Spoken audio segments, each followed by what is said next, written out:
Current electricity का question जे advance 2020 में पूछा गया था।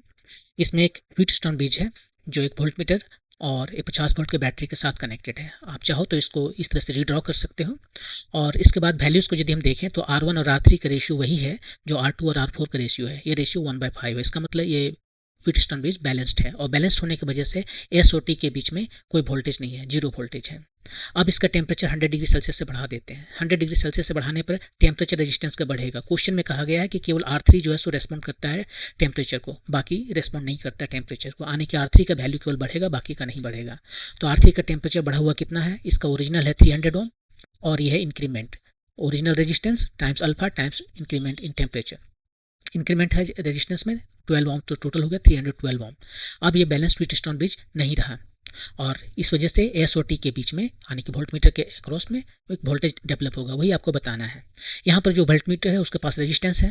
क्वेश्चन में रेजिस्टेंस के बारे में कुछ नहीं कहा गया है, तो हम ये एज्यूम करते हैं कि यह रेजिस्टेंस वोल्ट मीटर आइडियल है और आइडियल वोल्ट मीटर का रेजिस्टेंस इन्फिनिटी होता है और इन्फिनिटी रेजिस्टेंस होने की वजह से इसमें कोई करंट फ्लो नहीं करता है।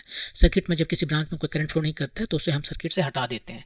अब इस सर्किट हमें कुछ इस तरह से दिखता है। हमें एस और टी के बीच में वोल्टेज निकालना है। इसके लिए हम R3 के अक्रॉस वोल्टेज निकालते हैं, फिर R4 के अक्रॉस वोल्टेज निकालते हैं और ये दोनों का डिफरेंस ले लेते हैं, तो हमें एस और टी के बीच में वोल्टेज पता चल जाएगा।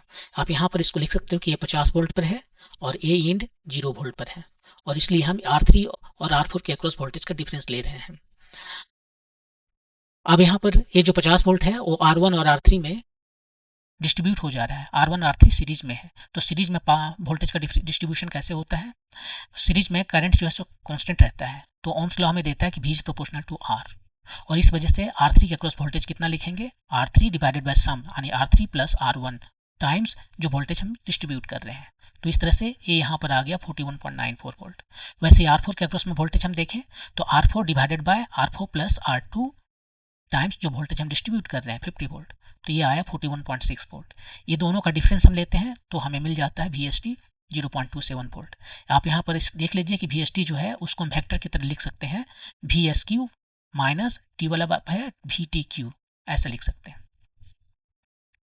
यदि आप R2 और R1 के अक्रॉस वोल्टेज निकाल कर डिफरेंस लेते तो पहले आपको R2 के अक्रॉस वोल्टेज लिखना होगा माइनस R1 के अक्रॉस वोल्टेज लिखना होगा।